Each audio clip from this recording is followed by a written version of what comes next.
सबसे बड़ा घोटाला अभिषेक प्रकाश ने अपने बरेली प्रवास के दौरान इंटरनेशनल सिटी की जमीनों के मामले को लेकर किया। यहाँ पर एक चर्चित भूमाफिया रहा है प्रेम नारायण गुप्ता, जिसने सारी सरकारी जमीनों को खुर्द-बुर्द किया। इसी अभिषेक प्रकाश के जमाने में ही बरेली में सारे भूमाफिया पनपे, चाहे रमनदीप सिंह हो, चाहे अरविंदर सिंह बग्गा हो। प्रायोजक हैं cancer healer centre, a new beginning. Uttar Pradesh में निलंबित आईएएस अधिकारी अभिषेक प्रकाश भ्रष्टाचार के गंभीर आरोपों के कारण लगातार चर्चा में है।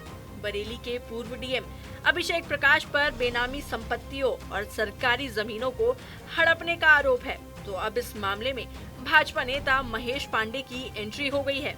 उन्होंने बड़ा खुलासा करते हुए बताया कि अभिषेक प्रकाश ने बरेली में इंटरनेशनल सिटी प्रोजेक्ट के नाम पर बड़ा घोटाला किया था।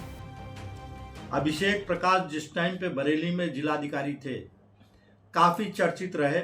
इनके काले कारनामे इसलिए छुपते रहे कि तत्कालीन सरकार में उनकी पहुंच थी। वो एन केन प्रकारेण मुख्यमंत्री अखिलेश यादव पर अपना वो बनाए हुए थे पकड़। लोकल जो स्थानीय नेता थे उस समय, वो स्थानीय नेता इस डर के मारे उनके खिलाफ मुंह नहीं खोलते थे। सबसे बड़ा घोटाला अभिषेक प्रकाश ने अपने बरेली प्रवास के दौरान इंटरनेशनल सिटी की जमीनों के मामले को लेकर किया। बता दें, बरेली से बीजेपी नेता महेश पांडे ने ये दावा किया कि अभिषेक प्रकाश ने इंटरनेशनल सिटी प्रोजेक्ट के नाम पर एक बड़ा घोटाला किया था। करीब 8,000 करोड़ रुपए की इस टाउनशिप में 600 एकड़ सरकारी जमीन शामिल है, जिसे अभिषेक प्रकाश के करीबी बिल्डर राजू खंडेलवाल के जरिए कब्जे में लिया गया था। पांडे का दावा है कि बरेली के भूमाफिया राजू खंडेलवाल, विपिन अग्रवाल और अन्य कई अभिषेक प्रकाश के संरक्षण में काम कर रहे थे। इंटरनेशनल सिटी नरियावल पर जो बन रही है, उसमें लगभग 600 एकड़ जमीन, 8,000 करोड़ की संपत्ति सरकार की है। नियम यह है, ZLR एक्ट की धारा 154 ये कहती है कि अगर कोई भी व्यक्ति विशेष 12.5 एकड़ से अधिक लैंड खरीदेगा कृषि भूमि, तो स्वतः ही वो राज्यसात हो जाएगी।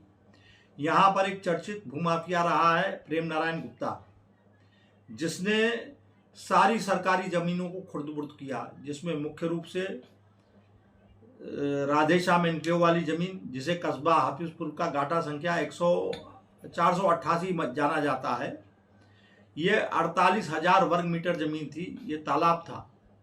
इसे इसने पटवाने के बाद में इस पे कब्जा करके बेचा प्रेम नारायण गुप्ता ने।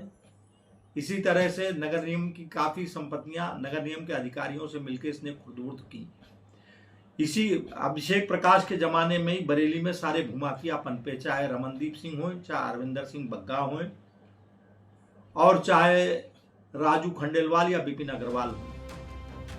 महेश पांडे ने यह भी आरोप लगाया कि निलंबित अधिकारी ने आंवला, सदर और फरीदपुर तहसीलों में कई बेनामी संपत्तियां खरीदी हैं। उनके पैसे को कई बिल्डरों के जरिए निवेश किया गया और उन पर बरेली के इंटरनेशनल सिटी प्रोजेक्ट में 113 तालाबों को भरकर कथित तौर पर निर्माण कराने का आरोप भी है। महेश पांडे ने बीडीए पर निशाना साधते हुए कागजी कार्रवाई तक सीमित रहने की बात कही। बेनामी संपत्तियां इनकी आंवला तहसील में है, बरेली सदर तहसील में है, फरीदपुर तहसील में है। इसकी जांच अब ईडी कर रही है। बहुत जल्दी सारी परतें खुल जाएंगी। इनका बेनामी संपत्ति का काफ़ी पैसा बरेली में लगा हुआ है। बेनामी संपत्तियां काफ़ी इनकी बरेली में। यहाँ के जो असली भूमाफिया जिनको पुलिस चिन्हित करने से बच रही है, राजू खंडेलवाल, विपिन अग्रवाल और राजेश गुप्ता, ये सारे लोग इनके संरक्षण में काले कारनामे कर रहे थे। बीडीए का जो नक्शा पास हुआ है इंटरनेशनल सिटी को लेके, बीडीए कहती है हमने निलंबित कर दिया, मगर लगातार वहाँ कार्य जारी है, कार्य हो रहा है मौके पर। बीडीए पर्दा डाले हुए है। बीडीए ने शपथ पत्र दिया माननीय उच्च न्यायालय में, हमारी जनहित याचिका लंबित है 1260/2020 कि हमने साहब इनका नक्शा निलंबित कर दिया, हम कार्रवाई कर रहे हैं। कार्रवाई के नाम पे कागजी घोड़े दौड़ाए जा रहे हैं और कुछ नहीं कर रहा बीडीए भी। इस मामले को हाईकोर्ट तक ले जाने वाले भाजपा नेता महेश पांडे ने अब ईडी में शिकायत दर्ज कराने की तैयारी कर ली है। बता दें, उत्तर प्रदेश की योगी सरकार में अभिषेक प्रकाश के खिलाफ कार्रवाई हुई और उन्हें निलंबित किया गया था। वहीं ईडी भी लगातार अभिषेक प्रकाश की संपत्तियों और उनके सहयोगियों की जांच में जुटी हुई है। प्रायोजक हैं cancer healer centre, a new beginning.